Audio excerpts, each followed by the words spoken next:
Welcome back, listeners, to another episode of Susan Lopresti Wellness, Mind, Body, and Soul, the podcast where we explore the highs, the lows, and everything in between when it comes to a woman's life, her health, and all aspects of navigating the midlife landscape. I'm your host, Susan Lopresti, and if this is not your first time listening to my podcast, you know that my podcast is all about ways that women who are in midlife and older can start to reverse a lot of the aging process just by doing some very simple, easy lifestyle changes that will make the biggest difference in how you age and how you look and you feel as you are aging. And so today I wanted to come on and talk to you because the other day I was having a discussion with a friend of mine whose mom was in the hospital as we were speaking, and she was actually having surgery at that moment. So I don't know too much about her mom, and I asked how old she was, and she said she was 73. And she started to list off like a laundry list of everything that was wrong with her, the illnesses that she had and what she was going through.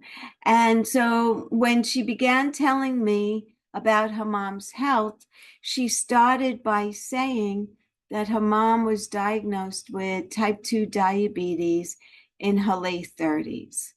And after we were done with our conversation, I was thinking about the conversation that I had with her, and I thought about all the things she told me and the progression of her health failing along the way. And of course, that all happened once she was diagnosed with type 2 diabetes. I always see type 2 diabetes as the precursor to other illnesses down the road. And it truly is. Someone starts out with diabetes, they're diagnosed with diabetes. They don't really take it seriously. They're not fully understanding what it's all about.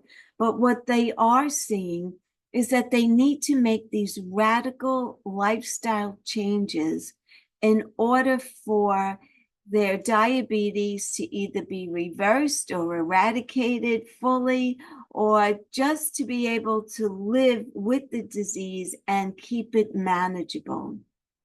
But so many people don't do that.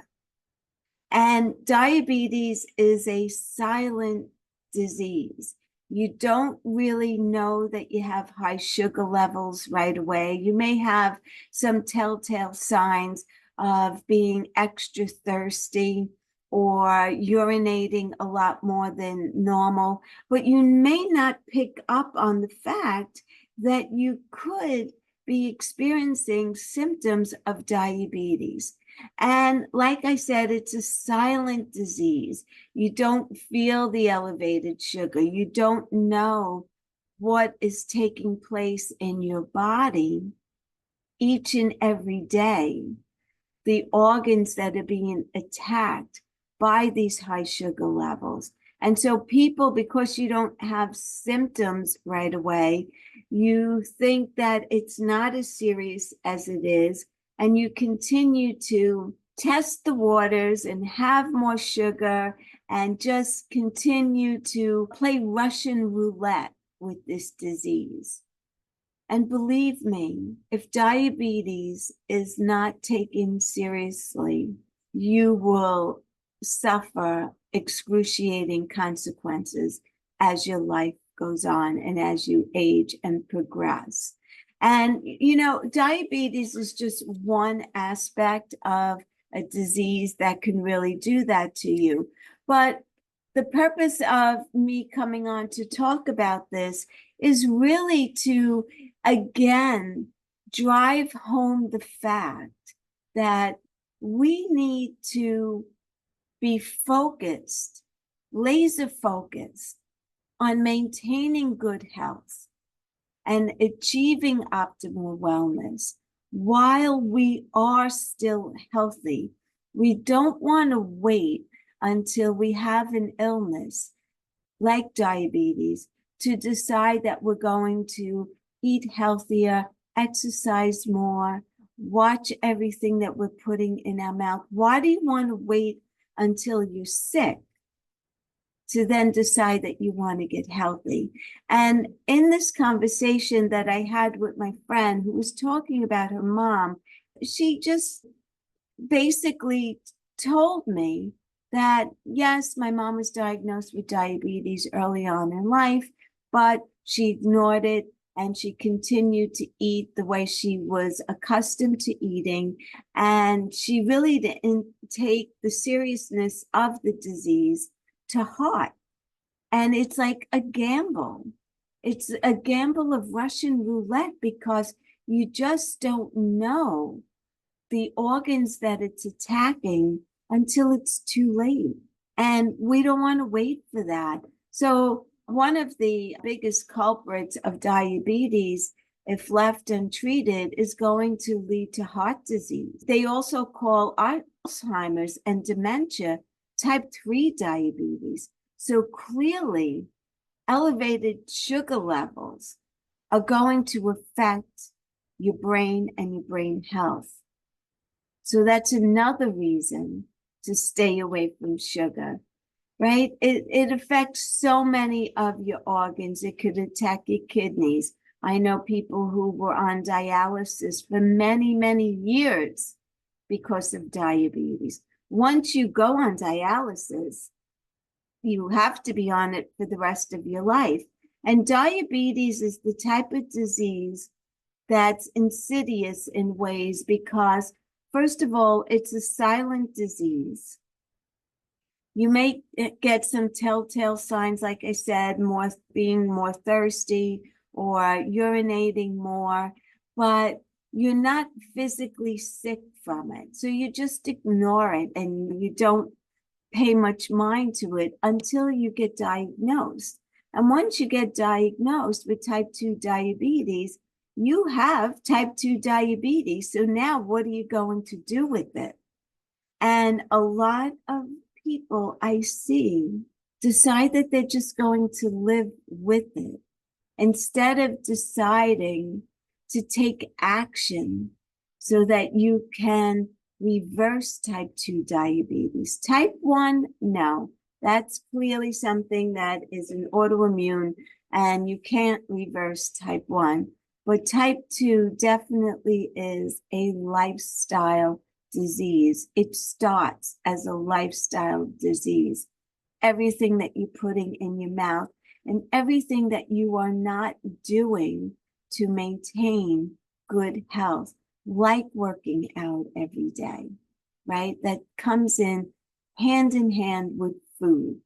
If you're eating a pristine diet, but you are on the couch every single day, watching television, not moving your body, not paying attention to your muscles and your posture and everything that comes along with it, we need to work on maintaining good health. It doesn't just get handed to us. We need to be proactive in achieving optimal wellness. My best advice really is to stay healthy. Don't wait until you're sick to decide that you want to get healthy. That's really not going to be a plan that'll work out so well. And I'm not saying that you can't get healthy. You certainly can. You can improve your health by making changes to your eating and your lifestyle and just getting on track and doing the right thing. But the easiest way is to just maintain the health that you have while you have it and just honor it and nurture it and honor your body and show it appreciation instead of doing things to sabotage your health. Do everything that you possibly can to continue to improve your health and make these positive changes so you won't have to be in your early 70s already in a wheelchair, already having surgeries and having so many different complications that are stemming from diabetes or any other chronic illness that you may have, heart disease, whatever it may be, high blood pressure, another one. And these are lifestyle diseases. They truly are lifestyle diseases. Okay, every once in a while, you'll come across someone who's super healthy, who eats all the right foods, who exercises all the time, and you'll hear that they did have a heart attack or some kind of a condition. Things happen, of course, right? We know that things happen. But in general, if you honor your health and you treat it right, and you get good sleep and you have good practices, there's no reason in the world why you should get sick. You're really building the odds in your favor when you're doing everything that you can to stay healthy. So I was thinking about my friend's mom, and I just kind of felt bad, that why she is living a life like this and struggling and going through surgeries and not enjoying her life and not being able to enjoy her grandchildren or anything like that. And it just solidified why I do what I do, right? Because sometimes I think about it and say, should I continue putting all this time and energy into talking to women? And then I hear something like this and I say, yes, yes, my work is needed. It is needed. And that's proof, because if I can get in front of younger women who are on the borderline of not doing the right thing for their health, and I could capture them and spark an interest in them achieving health, why not? Right? Why not? So, anyway, I hope that this short little episode inspires you to honor your body, take good care of it. It's your temple, it belongs to you, right? A lot of people are fanatical about their car. It has to always be washed and cleaned, and you're putting the best oil and gas in your car or your home. Everything is beautiful and sparkly clean, and you bought all the best stuff. Well, what are you doing for your body? Are you keeping your body clean and healthy? The same as your other possessions. Your body is your greatest possession. It gives you the quality of life that you deserve if you honor your health. And that's what my podcast is all about. So thank you again for listening. I appreciate each and every one of you. If you enjoyed this episode and you think that someone else would enjoy it, who you know and love, share it with them, please. And also subscribe, become a follower, so that you will know when I release my next episode and you could jump right on, leave me a comment. And if you have any questions, anything that you want to reach out, you can email me at susan@susanlopresti.com. You could go to my website, www.susanlopresti.com. You could schedule a free 30-minute health assessment with me.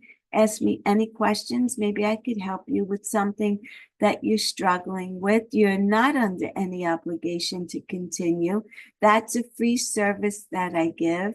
So I just want to say again, thank you for listening. And until the next time, be well, stay happy, and bye for now. Take good care, everyone.